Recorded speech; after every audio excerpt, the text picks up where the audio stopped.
Hello and welcome. I'm Geeta Mohan and you're watching World Today. News breaking at the top of this bulletin. Russian President Vladimir Putin and US President Donald Trump spoke over the phone. That's news that's just coming in.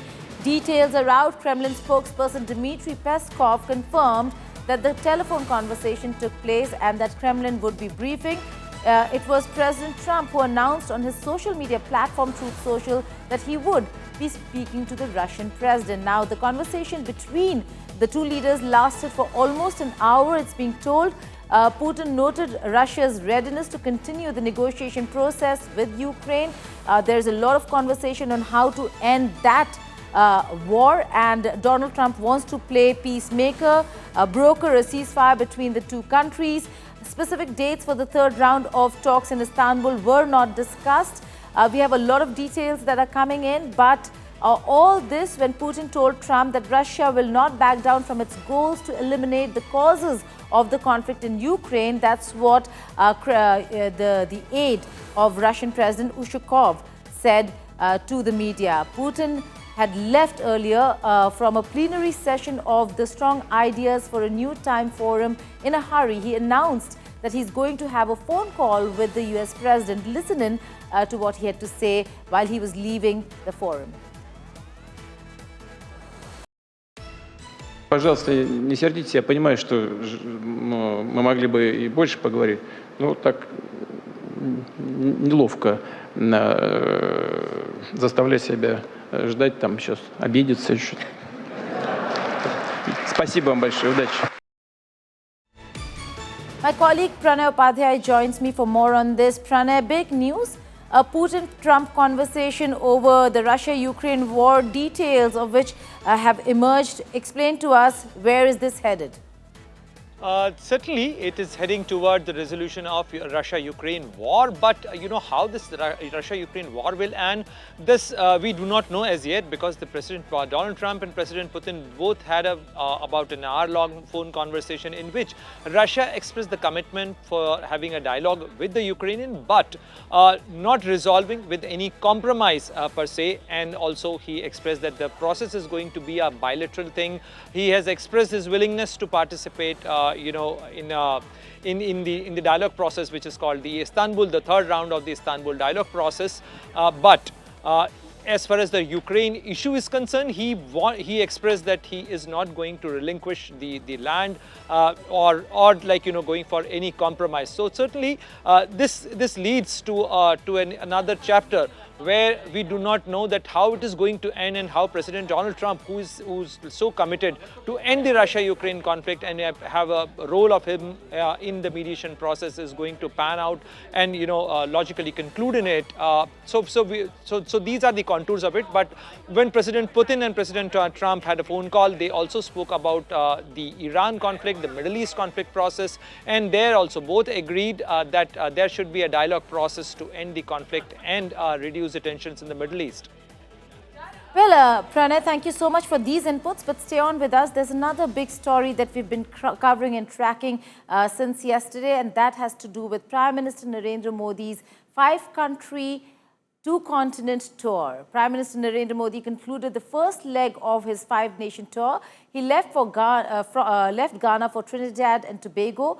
That is his second stop. He will hold talks with the President and the Prime Minister of Trinidad and Tobago, discuss strengthening of bilateral relations in Port of Spain. Prime Minister Modi is expected to address a joint session of Parliament of Trinidad and Tobago, and also scheduled to address the Indian diaspora. During his visit to Ghana, Prime Minister Modi was also conferred with the Officer of the Order of the Star of Ghana, the country's highest civilian honor by President John Mahama. During his meeting with the top leadership, the two countries elevated their ties to a comprehensive partnership, emphasizing scope in areas of critical minerals, defense, maritime security, and energy.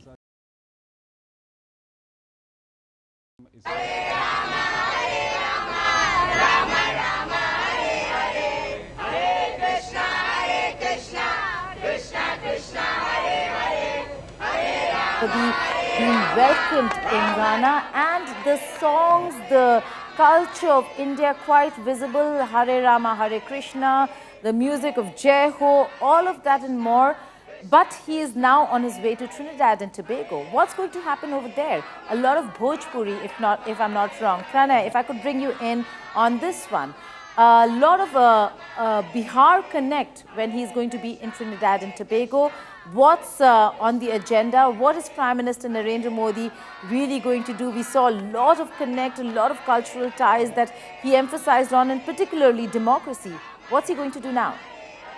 You're absolutely right, Geeta. Trinidad and Tobago, a small country in the Caribbean, has a very strong relation with India. You can very well assess it by the very fact that out of 14 lakh population of Trinidad and Tobago, around 40 to 45% are of Indian origin. As you rightly pointed out, that Bihar or Eastern UP connect of Trinidad and Tobago is very evident and very strong, because Bhojpuri is not only spoken there. Both Prime Minister and President are of Indian origin, and both are women, state of head and state of government in Trinidad and Tobago. And the importance of Trinidad and Tobago's relation is not only the cultural ties or civilizational ties with India, but also with the fact that this is an important democracy with which India want to forge more stronger relationship in coming times. And that's why Prime Minister Narendra Modi is taking a visit, a very important visit, and we can say that this is this century's first visit to Trinidad and Tobago by any Indian Prime Minister. So Prime Minister Narendra Modi is likely to reach about in few hours in Trinidad and Tobago, port of Spain, where he'll be received. He will also address the joint session of the parliament, as he addressed the joint session of parliament in Ghana and in Trinidad and Tobago. He will also be having a diaspora meeting, as we know that there is a very strong diaspora connect with Trinidad and Tobago, and also that is the country with where the Indian UPI also works. So even not only the old ties are there with Trinidad and Tobago, but also in terms of the future relationship, the future ties with Trinidad and Tobago are also important, and that's why India is heavily investing in Trinidad and Tobago in terms of the digital public infrastructure, in terms of the in terms of economic activities. And India really want to contribute constructively in the development process of Trinidad and Tobago to strengthen the old ties and renew the new bond. Well, Pranay, thank you so much for joining us. From Bhojpuri beats to billion-dollar deals, we'll be tracking all the developments coming in from Trinidad and Tobago. As intensive debate on the big, beautiful bill continues, U.S. Minority Leader of the House of Representatives, Hakeem Jeffries, filibustered for 8 hours and now is trying to stall the final voting. It continues. Donald Trump's huge budget bill is being debated before the final voting in the U.S. House of Representatives.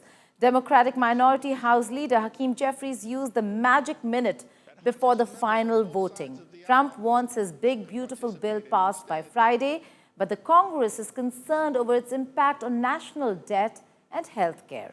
The multi-trillion-dollar bill would benefit businesses and corporates, manufacturers, and the high-income Americans. It will be worse for low-income Americans, Medicaid beneficiaries, and for deficit hawks. It had been my hope, Mr. Speaker, that we'd be able to have a robust debate, passionate support or passionate opposition in connection with this bill, that hundreds of members on both sides of the aisle could participate in. Instead, we have a limited debate where the relevant committees of jurisdiction have been given 15 minutes each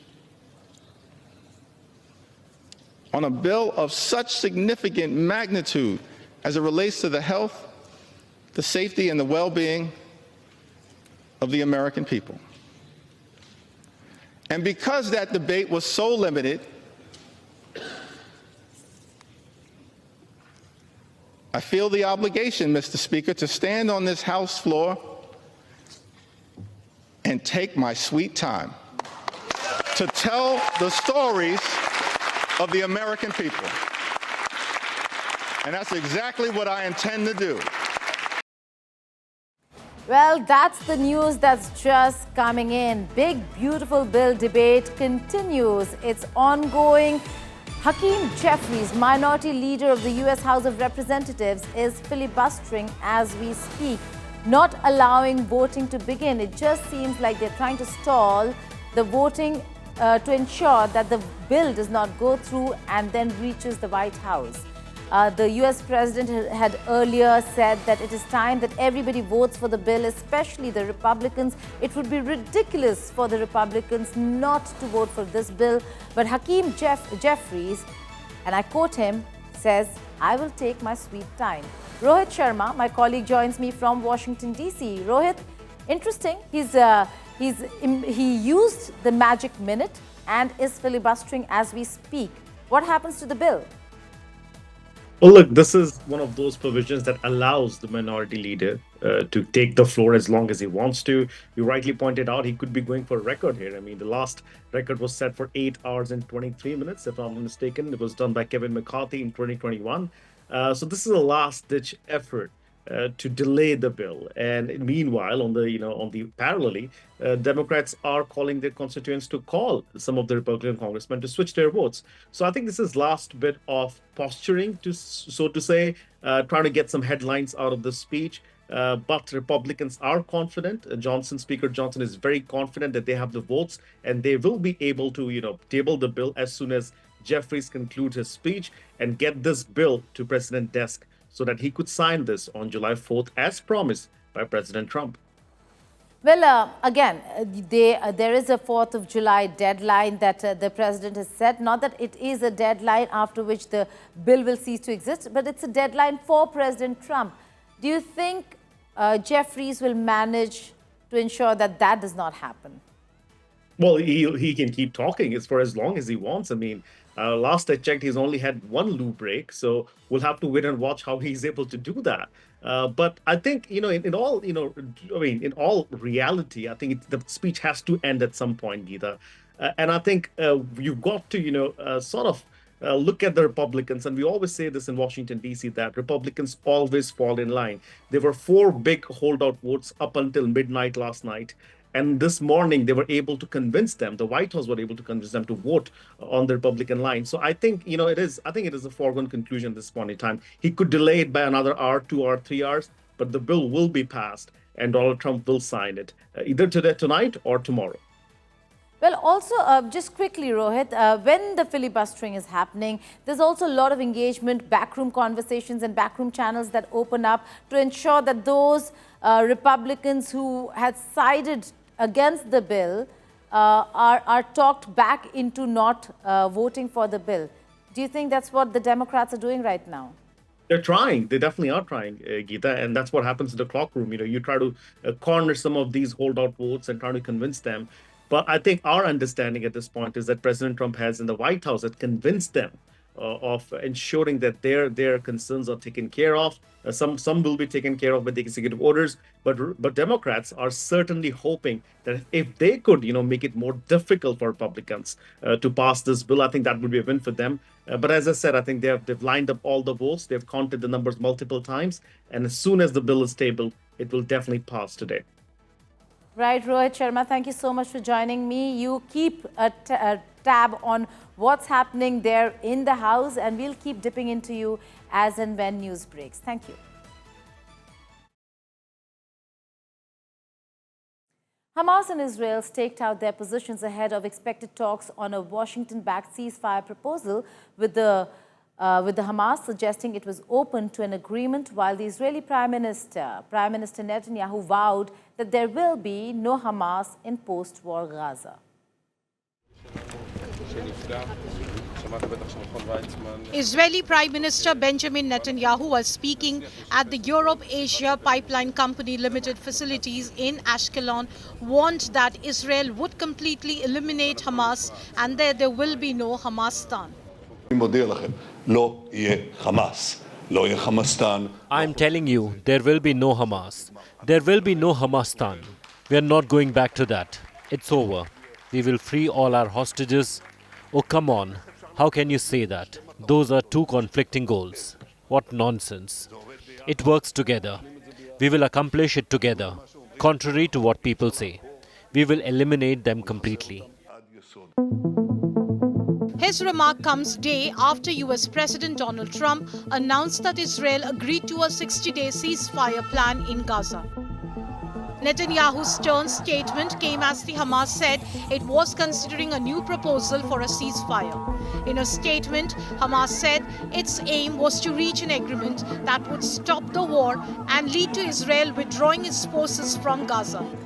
While on the other hand, Israeli Foreign Minister said that his country was serious about reaching a deal with the Palestinian Hamas group to end the war. Hamas still holds 50 of our hostages in crew captivity. The war can end tomorrow if it releases them and lays down its arms. We are serious in our will to reach a hostage deal and a ceasefire. Meanwhile, family members of Israeli hostages protested in Tel Aviv calling for a ceasefire with Hamas and the release of the remaining 50 people still held captive in Gaza. They also called for the government to end the war in Gaza. I think that there is no ceasefire until the tanks and guns and RPGs stop firing. That's when there's a ceasefire, not when someone makes a public statement. We understand that President Trump is very, very engaged in bringing an end to the war in Gaza and returning the hostages. But I live in Israel. I'm a citizen of Israel. My government in Israel needs to be at least that engaged and more engaged. It is our responsibility to stop the war and return the hostages. If our Prime Minister is traveling to the United States next week, it must only be to announce a ceasefire, end of the war, and the hostages returning not one by one, not 8 by 8, not 10 by 10. All 50 hostages must come home. Netanyahu's trip to the US next week will likely include further discussions with Trump on a possible Gaza ceasefire and a deal to release hostages held by Hamas. With Neha Kumari, Bureau Report, India Today.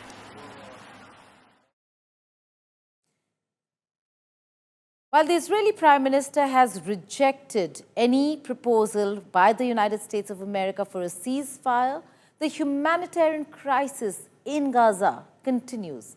I spoke with a renowned journalist and author from Tel Aviv, Gideon Levi.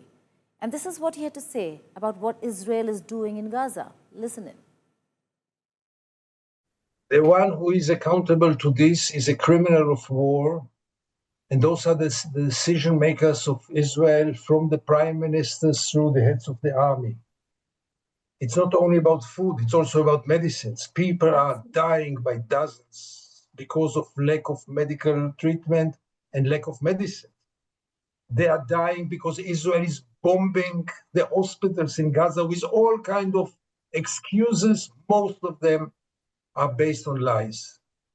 This is unforgivable, and it is really the task, the role of the international community to do something about it. It's impossible that this catastrophe will continue and the world will stay aside and do nothing about it. I'm not speaking about demonstrations. I'm not speaking about protests and petitions. The world should take some measures, because this slaughter is going on by the time that we are talking now. Whatever you have done for fighting apartheid in South Africa, do the same. It was very effective then. Do the same. Isolate, boycott, whatever is, will make the Israelis accountable for what they are doing and pay a price for it. There is no other way. They will not voluntarily put an end to all those atrocities and crimes. It will happen only if they will be forced to do so. And the only way to do it is exactly like South Africa. When the South African couldn't play rugby in the world, it was the beginning of the end. When the business people of South Africa came to the government and told them we cannot go on like this, it was the beginning of the end of the apartheid. Same will be valid about Israel and the occupation. This is just part of the entire interview that I've done for, and you can watch the full interview on India Today Global. It's a fantastic, brilliant interview on how some Israelis are viewing Israeli action in Gaza. But let's go across to Gaza itself. Ghada Ul-Kurd, a journalist from Gaza, is joining me to discuss how journalists are not safe. All international norms have been violated. Ghada, I can't say stay safe, are you safe, or will you be safe, because these are all empty words. What you've seen in the past months and what's happening in Gaza, the uncertainty of life itself speaks. But let's just speak about and asking you, how's the situation on the ground right now? Well, we are talking now about 21 months of genocide against the Palestinian people, against more than 2 million people who are living in a small zone of Gaza Strip. We cannot describe the situation on the ground. It's lots of bombing around the hour, lots of airstrike, Israeli airstrike targeting schools, tents, residential buildings, hospitals, even people who are walking in the streets, or even people who are staying in cafes or restaurants. Regarding the starvation, it's more than 3 months now, and the Palestinian people who are living inside Gaza, they are starving from the lack of food. People are going to humanitarian aid sites to get some parcel of food where they are being shot by the Israelis, by the Israeli army, and no one can rescue them from there. Types of killing around the hour against the Palestinian, against children, against women, against old, elderly people, hospitals, medical centers, they are running out from medical supplies. They are running out from fuel. People, they are collapsing. They are walking in the street and they cannot move because they have become very weak. Personally, for myself, we are losing too much weight because of the starvation. We cannot even in our maybe tents because of the heavy airstrikes around the hour against the people. Right. Ghada, what are you surviving on? What is the food that is available to you? What are you actually eating? Because things are looking very, very bad on the ground. We are depending sometimes on rice, on some kind of lentils, and we have some popular food here called falafel. It's made from beans, and all the time we are eating beans. The vegetables that we have already here, it's from the local production, and it's very high prices and with little amount. No one can go and buy this amount. So we are talking about just canned food, lentils, rice, beans. That's all what we have. We don't have sugar or sweets. We don't have chocolate, or even like we don't have any kind of juice. We are talking about the essentials elements of food. It's not available. Right. Ghada, you're talking about how little you have to eat, but you're still going out there and performing your duty, reporting every day. How difficult has it been? How difficult has this personal journey been for you? Maybe you can see on my face, this is not my face. I'm losing too much weight. I lost for now almost 10 kilos. And even my bones, my muscles, I cannot sometimes carry anything because I don't have enough food to continue to do my work. Even I have to walk to do my work or to do my reports during the day.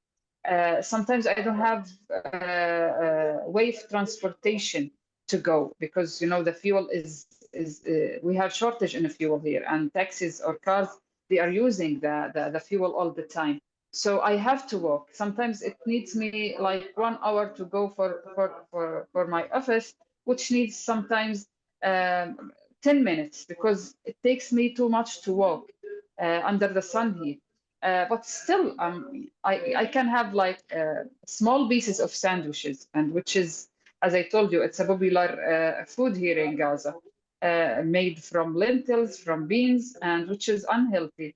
But I have to eat it just to give me some energy, to give me the ability to go and to work. Sometimes I sleep hungry. Sometimes I don't have this kind of food because I feel my stomach is refusing this kind of food, which is unhealthy. So sometimes I sleep without eating. I just drinking some water to stay alive. Gada Alkut, thank you so much for joining us and sharing your experience with us. We only hope and pray that things become or go back to as they were before. Thank you for your courage, for reporting, continuing to report despite and in spite of all these adversities. But it is heartbreaking to see your personal story as also what's happening in Gaza. That brings us to the end of this show. Thank you for watching. Goodbye and take care.